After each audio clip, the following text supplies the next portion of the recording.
Hello, പുതിയൊരു വീഡിയോയിലേക്ക് എല്ലാവർക്കും സ്വാഗതം. അപ്പോൾ ഇന്നത്തെ വീഡിയോ വരുന്നതില്ലേ നത്തൽ ഫ്രൈ അഥവാ കൊഴുവ ഫ്രൈ ആണ്.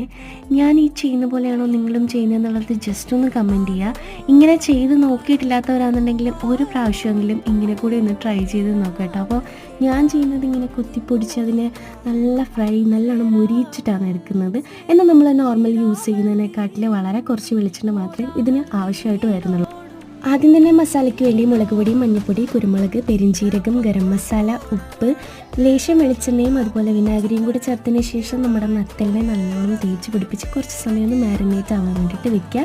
അതൊക്കെ കഴിഞ്ഞതിന് ശേഷം നമ്മൾ ആസ്ഥാന ചട്ടി വെച്ച് ചൂടായി വെളിച്ചെണ്ണ ഒഴിച്ച് അതിലേക്ക് നമ്മൾ നത്തൽ ഫുൾ ഇട്ടിട്ടുണ്ട്. എന്നാൽ കമ്പാരിറ്റീവ്ലി കുറച്ച് വെളിച്ചെണ്ണ മാത്രമേ ആവുന്നുള്ളൂ. അങ്ങനെ ഇട്ടതിന് ശേഷം കറിവേപ്പിലയും കൂടിയിട്ട് കുറച്ച് സമയം കഴിഞ്ഞ് കഴിയുമ്പോഴത്തേക്ക് നമ്മൾ അതിനെ ഫുള്ളായിട്ട് നമ്മുടെ തവി വെച്ച് കുത്തി പൊടിച്ചെടുത്ത് ഈ പരുവാക്കി എടുക്കണം. പിന്നെ നല്ലോണം വെച്ച് മുരിയിച്ചെടുത്താലും മതിയാവും കേട്ടോ.